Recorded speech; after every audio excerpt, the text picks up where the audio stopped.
सास हो, माँ मत बनो। सिमरन की नई नई शादी होती है। वो सबके लिए नाश्ता बनाने जा रही थी, लेकिन तभी वो रसोई में देखती है कि उसकी सास अनीता ने पूरा नाश्ता बना दिया है। ये देखकर वो हैरान हो जाती है। अरे माँ जी, आपने क्यों खाना बना दिया? मैं आ तो रही थी बनाने।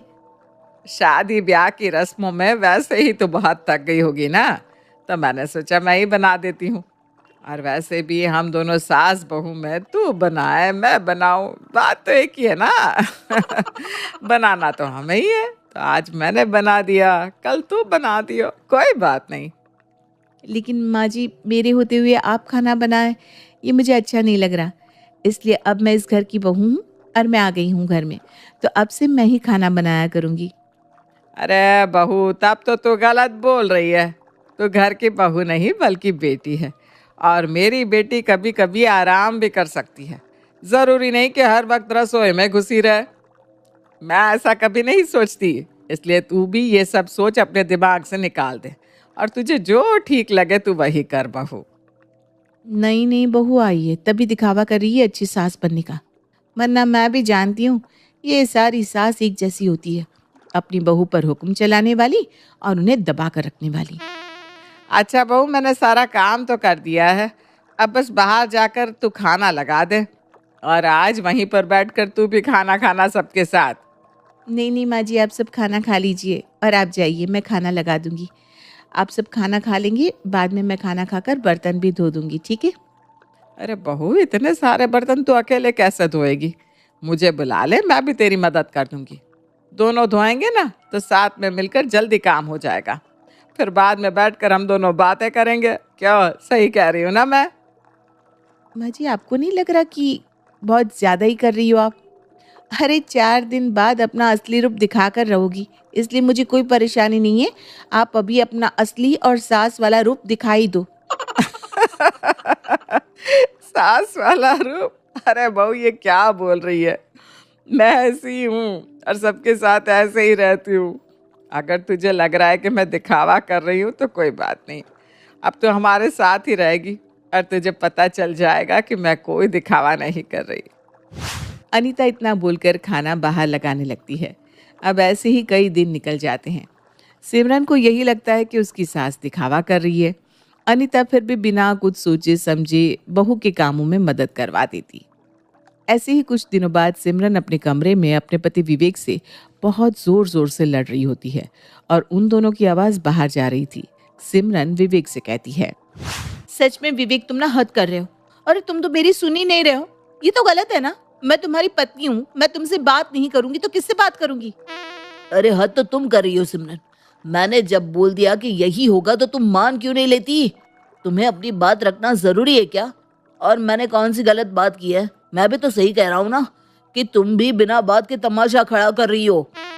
उन दोनों के चिल्लाने की आवाज सुनकर अनीता वहां आ जाती है। अरे क्या हो गया? तुम दोनों इतना चिल्ला क्यों रहे हो? तुम्हारी आवाज कमरे के बाहर तक आ रही है, और आवाज सुनकर मुझे आना पड़ा। अरे क्या हो गया? इतनी लड़ाई क्यों कर रहे हो? माँ बाप ही सिमरन को समझाओ।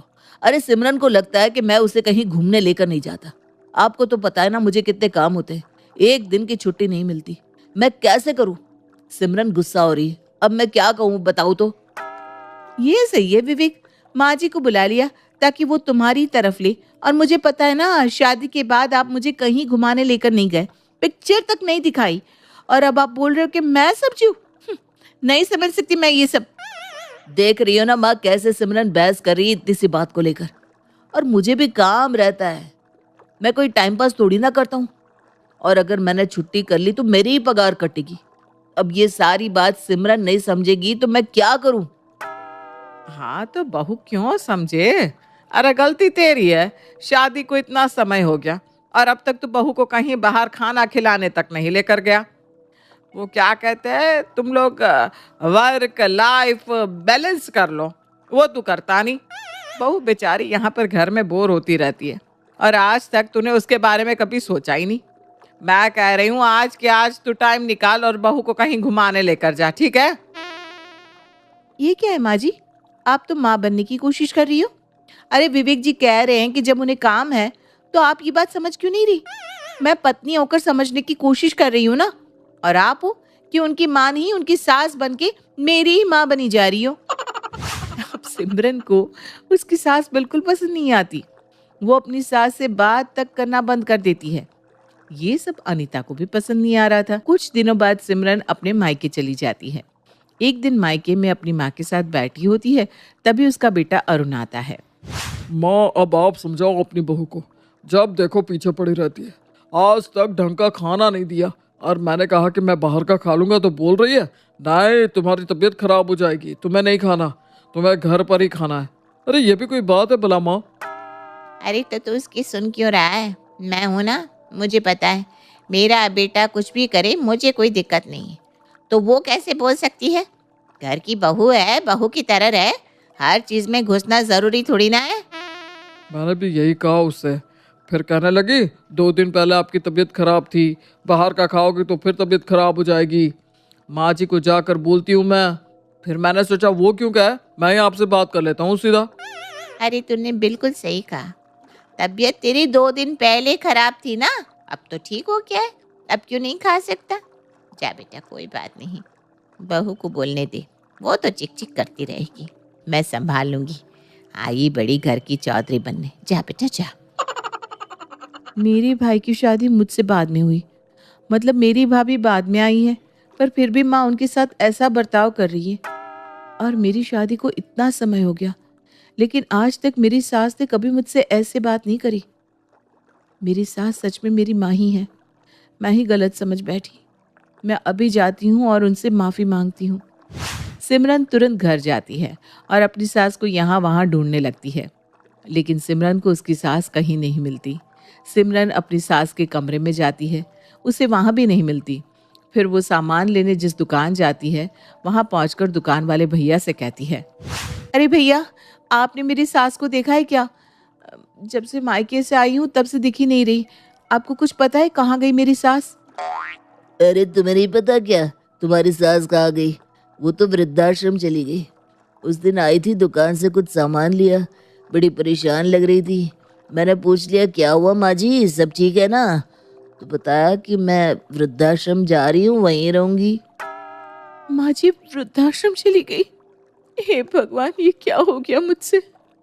अपनी माँ के घर से ससुराल आई और ससुराल में माँ मिली तो मैंने उन्हें वृद्धाश्रम पहुंचा दिया। सिमरन को अपनी गलती पर पछतावा होता है, जिसके बाद सिमरन अपने पति के साथ अपनी सास को ढूंढने की कोशिश करने लगती है। काफ़ी कोशिशों के बाद जब उसे अपनी सासू माँ मिल जाती है तो उनसे माफ़ी मांगती है और बहुत प्यार से उन्हें घर वापस ले आती है।